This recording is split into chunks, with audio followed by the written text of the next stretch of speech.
श्रद्धा से कोई श्रवण करे तो कीर्तन किए बिना रह ही नहीं सकता। सुनेगा तो जो संसार की विषय वासना है वो नष्ट होगी, भगवत मिलन की अभिलाषा जन्म लेगी।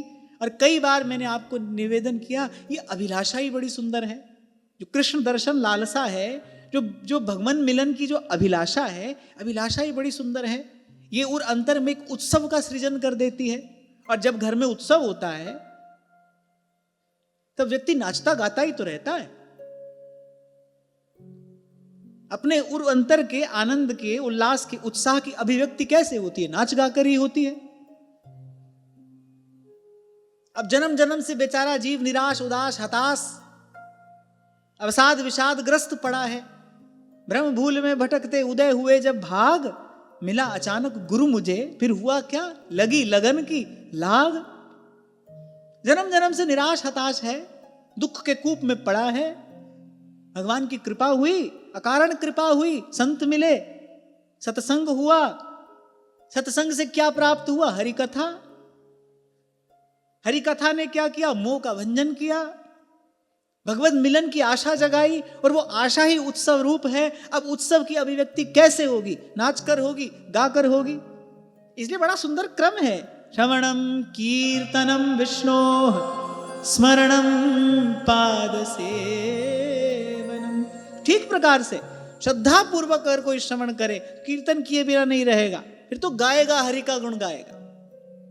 थोड़ी देर का संग प्राप्त हुआ श्री मीराबाई साहब को, श्री रैदास जी का। थोड़ी देर का, अल्पकाल का।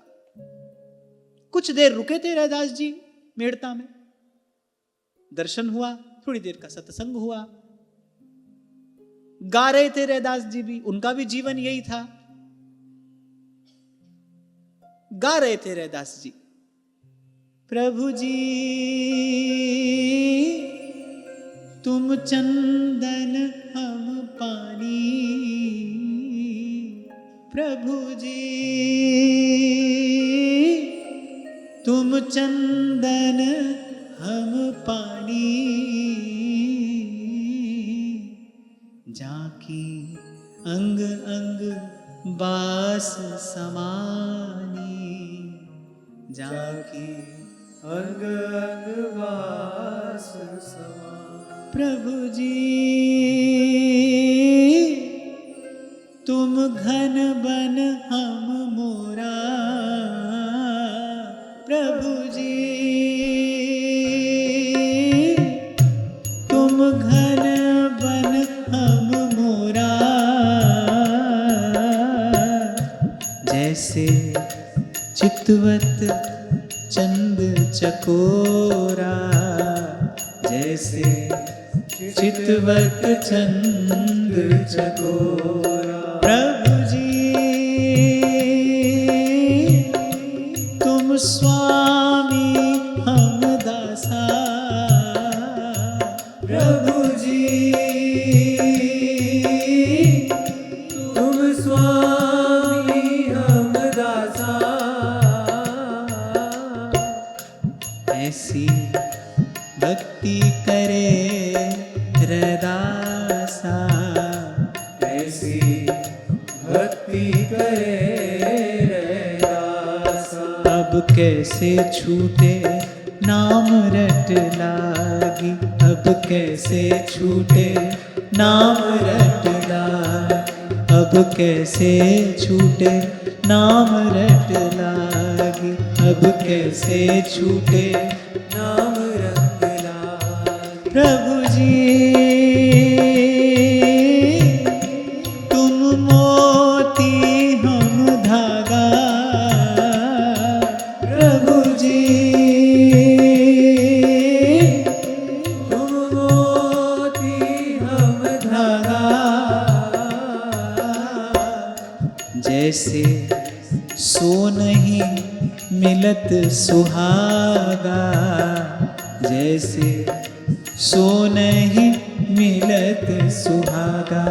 अब कैसे छूटे नाम रट लागी, अब कैसे छूटे नाम रट लागी, अब कैसे छूटे नाम रट लागी, अब कैसे छूटे नाम रट लागी।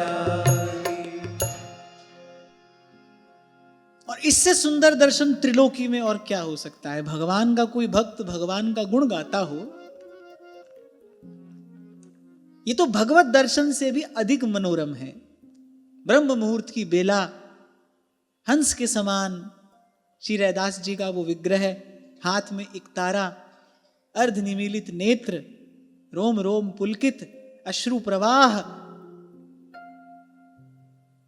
और स उत्तम श्लोक महन मुखच्युतो भवत पदाम्भोज सुधा कणानिलः। मीरा जी तो कृतार्थ हो गई, थोड़ी देर का वो संग प्राप्त हुआ और जाते जाते वो एक तारा प्रसाद स्वरूप रैदास जी ने दिया, कहा गाया बेटी हरिगुण गाना, बस बेटी हरिगुण गाना। अब वो श्रद्धा पूर्वक वो जो श्रवण किया, उसका प्रसाद मीरा जी के जीवन में प्रत्यक्ष है। अंतिम क्षण तक मीरा जी कीर्तन करती रही, भगवान की लीला, भगवान का गुण गाती रही। तो श्रद्धा पूर्वक श्रवण करे तो कीर्तन श्रद्धा पूर्वक श्रवण का सहज प्रसाद है। और आपको मैंने निवेदन किया था कि श्रवण और कीर्तन जिसके जीवन में स्थिर हो जाए, उसकी बुद्धि भगवत स्मरण में सहज स्थिर हो जाएगी। कीर्तन श्रवण में जो लग जाए, भगवत स्मरण सहज हो जाएगा, भजन स्वभाव हो जाए। इसीलिए श्री सेवक जी महाराज ने कहा श्रवण कथन सुमिरन परतीति, इसकी प्रतीति हो, इसकी महिमा जानकर निष्ठापूर्वक इसमें अभिनिवेश हो। श्रवण कथन सुमिरन परतीति बीत काल सब जाइयो। पर सबसे पहली मांग, प्रथम हृदय श्रद्धा जो करे। आएगी कहां से श्रद्धा? जब जीवन में सत्व गुण बढ़ेगा। ये बात बार बार कही जा रही है, यहां भी और आपसे भी, हमसे ये बार बार कहा जा रहा है, ये श्रद्धा रूपी संपत्ति आएगी कहां से? सेवक जी महाराज ने कहा प्रथम हृदय श्रद्धा जो करे। कैसे आए श्रद्धा? ये सत्व गुण का प्रसाद है। जब जीवन में सत्व गुण बढ़ जाएगा, उसी की व्यवस्था की है यहां श्रीमद् भागवत में। दयया सर्वभूतेषु संतुष्ट्या येन केनवा, दुखद बचन कबहू न कहाई, संतत सकल सुनहु चित लाई, सब जीवन सो प्रीत। ऐसा जीवन बने, फिर उज्जवल श्रद्धा प्राप्त होती।